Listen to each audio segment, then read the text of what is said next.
El gato con botas, por Charles Perrault. Un molinero dejó como única herencia a sus 3 hijos, su molino, su burro y su gato. El reparto fue bien simple, ya que no se necesitó llamar ni al abogado ni al notario, pues habrían consumido, por el cobro, todo el pobre patrimonio. El mayor recibió el molino, el segundo se quedó con el burro, y al menor le tocó solo el gato. Este se lamentaba de su mísera herencia. Mis hermanos, decía, podrán ganarse la vida convenientemente trabajando juntos. Lo que es yo, después de comerme a mi gato y de hacerme un manguito con su piel, me moriré de hambre. El gato, que escuchaba estas palabras, pero se hacía el desentendido, le dijo en tono serio y pausado: No debes afligirte, mi señor. Solo tienes que proporcionarme una bolsa y un par de botas para andar por entre los matorrales, y verás que tu herencia no es tan pobre como piensas.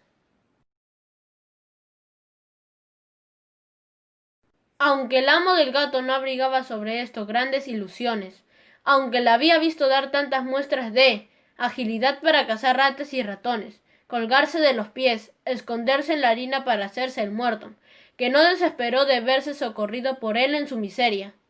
Cuando el gato tuvo lo que había pedido, se calzó las botas y echándose la bolsa tras el cuello, sujetó los cordones de ésta con las 2 patas delanteras y se dirigió a un campo donde había muchos conejos.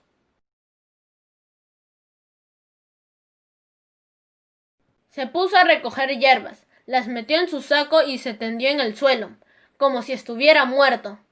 Aguardó a que algún conejillo, poco conocedor aún de las astucias de este mundo, viniera a meter su hocico en la bolsa para comer lo que había dentro. Apenas se había recostado cuando vio un atolondrado conejillo que se metía en el saco, y el maestro gato, tirando los cordones, lo encerró y lo mató sin misericordia. Muy ufano con su presa, fue al palacio del rey y pidió hablar con él. Lo hicieron subir a los aposentos de su majestad donde, al entrar, hizo una gran reverencia ante el rey, y le dijo: He aquí, majestad, un conejo de campo que el señor marqués de Carabás era el nombre que inventó para su amo. Me ha encargado obsequiarle de su parte. Dile a tu amo, respondió el rey, que le doy las gracias y que me agrada mucho.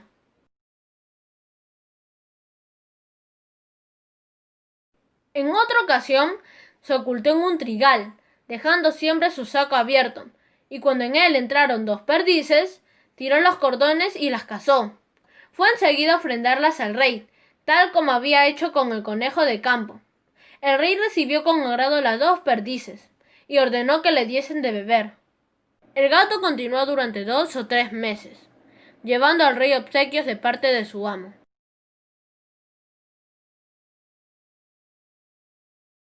Un día supo que el rey iría a pasear a orillas del río con su hija, la más hermosa princesa del mundo, y le dijo a su amo: Si sigues mi consejo, tu fortuna estará asegurada.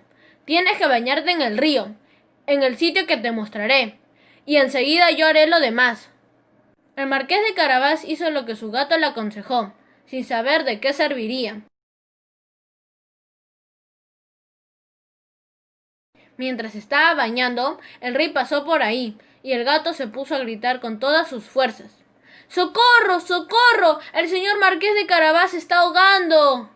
Al oír el grito, el rey asomó la cabeza por la portezuela y, reconociendo al gato, que tantas veces le había llevado obsequios, ordenó a sus guardias que acudieran rápidamente a socorrer al marqués de Carabás.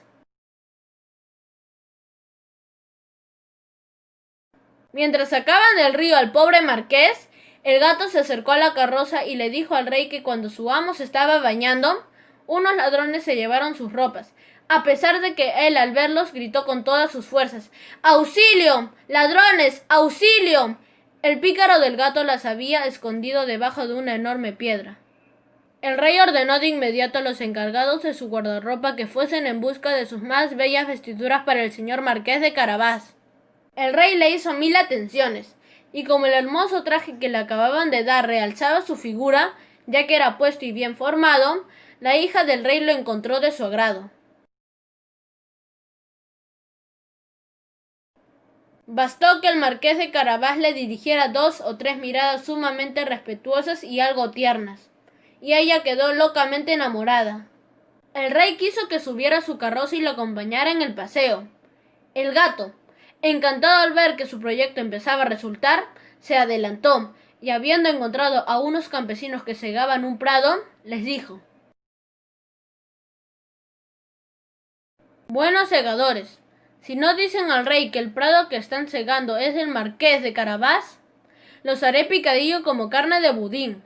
Cuando el rey preguntó a los segadores de quién era ese prado que estaban segando, es del señor marqués de Carabás, dijeron a una sola voz, puesto que la amenaza del gato los había asustado. Tienes aquí una hermosa herencia, dijo el rey al marqués de Carabás. Verá, Majestad, es una tierra que no deja de producir con abundancia cada año. El maestro gato, que iba siempre delante, encontró a unos campesinos que cosechaban y les dijo: Buena gente que están cosechando. Si no dicen que todos estos campos pertenecen al marqués de Carabás, os haré picadillo como carne de budín. El rey, que pasó momentos después, quiso saber a quién pertenecían los campos que veía. Son del señor marqués de Carabás, contestaron los campesinos, y el rey nuevamente se alegró con el marqués. El gato, que iba delante de la carroza, decía siempre lo mismo a todos cuantos se encontraba, y el rey estaba muy asombrado con las riquezas del señor marqués de Carabás. El maestro gato llegó finalmente ante un hermoso castillo, cuyo dueño era un ogro, el más rico que jamás hubiera visto, pues todas las tierras por donde habían pasado eran dependientes de este castillo. El gato, que tuvo la precaución de informarse acerca de quién era este ogro y de lo que sabía hacer, pidió hablar con él, diciendo que no había querido pasar tan cerca de su castillo sin tener el honor de hacerle la reverencia. El ogro lo recibió en la forma más cortés que puede hacerlo un ogro y lo invitó a descansar. Me han asegurado, dijo el gato, que tienes el don de convertirte en cualquier clase de animal, que puedes, por ejemplo, transformarte en león, en elefante. Es cierto, respondió el ogro con brusquedad, y para demostrártelo, verás cómo me convierto en león.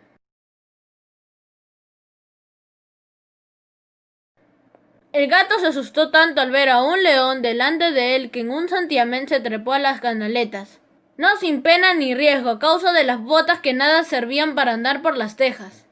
Algún rato después, viendo que el ogro había recuperado su forma primitiva, el gato bajó y confesó que había tenido mucho miedo. Además me han asegurado, dijo el gato, pero no puedo creerlo, que también tienes el poder de adquirir la forma del más pequeño animalillo. Por ejemplo, que puedes convertirte en un ratón, en una rata. Te confieso que eso me parece imposible. ¿Imposible?, repuso el ogro. Ya verás. Y al mismo tiempo en que dijo eso, se transformó en una rata que se puso a correr por el piso. Apenas la vio, el gato se echó encima de ella y se la comió. Entretanto, el rey, que al pasar vio el hermoso castillo del ogro, quiso entrar. El gato, al oír el ruido del carruaje que atravesaba el puente levadizo, corrió y le dijo al rey: Vuestra Majestad, sea bienvenida al castillo del señor marqués de Carabás. ¿Cómo, señor marqués?, exclamó el rey. Este castillo también os pertenece.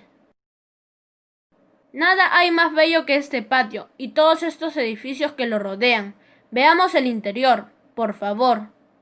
El marqués ofreció la mano a la joven princesa y, siguiendo al rey que iba primero, entraron a una gran sala donde encontraron una magnífica colación que el ogro había mandado preparar para sus amigos que vendrían a verlo ese mismo día, los cuales no se habían atrevido a entrar, sabiendo que el rey estaba allí.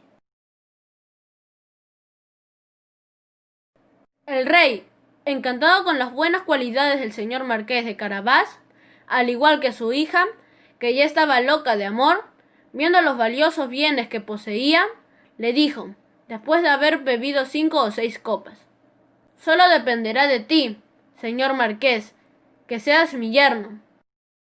El marqués, haciendo grandes reverencias, aceptó el honor que le hacía el rey, y ese mismo día se casó con la princesa.